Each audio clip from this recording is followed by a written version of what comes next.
บายดีพ่อแม่พี่น้องและหมู่คู่แทกแพงมื้อนี้รายการพิเศษพ่อตู้จิมมี่สิมาแบ่งปันเกี่ยวกับเรื่องดอกไฟสามารถซอยท่านประหยัดค่าไฟตัวดอกไฟใช้ไฟนี่นะ 75% บ่ต่ำกว่า 75% แล้วแต่ว่าดอกไฟสิเอา60 วัตต์หรือว่าเอา100 วัตต์ก่อนหน้าสิมาแบ่งปันพ่อแม่พี่น้องดอกไฟตัวนี้เด้อมันดีแนวใดมันดีที่ว่าเฮาใต้เป็นไฟก็ได้สมมติเห็นบ่ข้าพเจ้าอันนี้เด้อเห็นบ่มันเอาแกะออกมามันเป็นจังซี่เห็นบ่คือดอกอันหยังก็อันนาอันมากไม้ตัวใดเนาะก็เจ้าเอิ้นลืมละสื่อเห็นบ่ตัวนี้เห็นบ่ข้าพเจ้าเห็นบ่อันน่ะใต้เสียไฟละใต้เนาะเห็นบ่อันนี้เห็นบ่ใต้เห็นบ่ใต้ไฟธรรมดาโอเคพ่อแม่พี่น้องแล้วถ้าสมมุติว่าอยากใส่ดอกไฟตัวนี้เป็นไฟสายก็ได้กุ้ม12 ชั่วโมงพ่อแม่พี่น้องถ้าชาร์จแต่ว่าต้องชาร์จใช้เวลา24 ชั่วโมงโอเคพ่อแม่พี่น้องแล้วใส่เป็นไฟสายเห็นบ่ข้าพเจ้าถอดออกมาเด้อเห็นบ่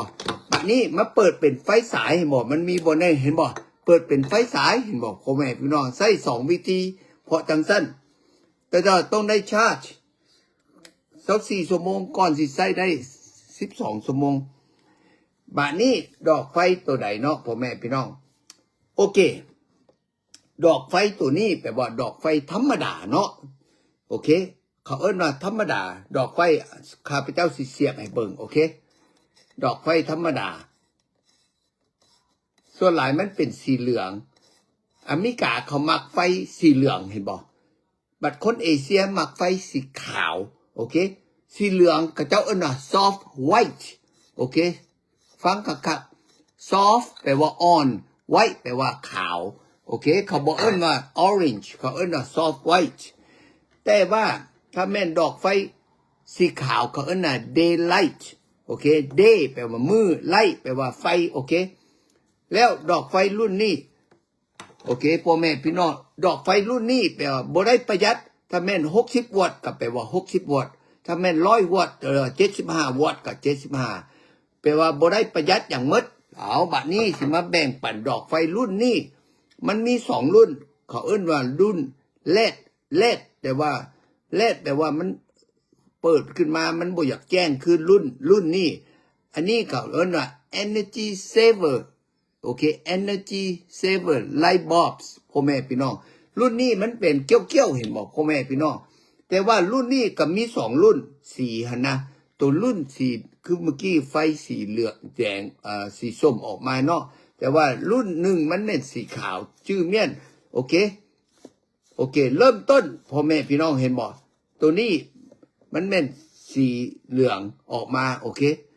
ยังบ่แม่นสีขาวแท้พ่อแม่พี่น้องรุ่นนี้ถ้าแม่น100 วัตต์โอเค100 วัตต์แล้วใช้ไฟมีแต่23 วัตต์เพราะจังสั้นประหยัดประมาณ 77%ชื่อแม่น 77% โอเคแต่ว่าถ้าใช้รุ่นนี้อย่าสู้ว่าปิดเปิดบ่ถ้าเปิดแล้วเปิดระยะหนึ่งถ้าบ่เปิดถ้าจำเป็นว่าปิดเปิดก็อย่าสู้ไปปิดเปิดมีแต่เปิดไประยะหนึ่งค่อยประหยัดถ้าปิดเปิดมันก็บ่ประหยัดเพราะว่าไฟนี่เริ่มต้นมันก็ใส่แห้งหน่อยนึงแต่ว่าลงมามันก็ผ่อนโอเคเห็นบอกพ่อแม่พี่น้องเห็นบอกตัวนี้โอเคสิมาเปิดให้เบิ่งเนาะเห็นบอกโอเคตัวนี้แม่นขอโทษตัวนี้แม่นเขาเจ้าว่า soft white แปลว่าจะออกมาสีเหลืองแปลว่าอันนี้ soft white แต่ว่ากินไฟก็กันถ้ารุ่นนี้มัน100 วัตต์ไฟแจ้ง100 วัตต์แต่ว่าใช้ไฟมีแต่23 วัตต์โอเคพ่อแม่พี่น้องเห็นบ่ข้าพเจ้าสิมาแบ่งปันเห็นบ่กล้องมันเห็นบ่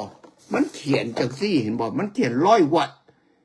โอเค100 วัตต์แต่ว่ากินไฟมีแต่23เห็นบ่มัน23 วัตต์พ่อแม่พี่น้องแล้วตัวนี้เป็นจังซี่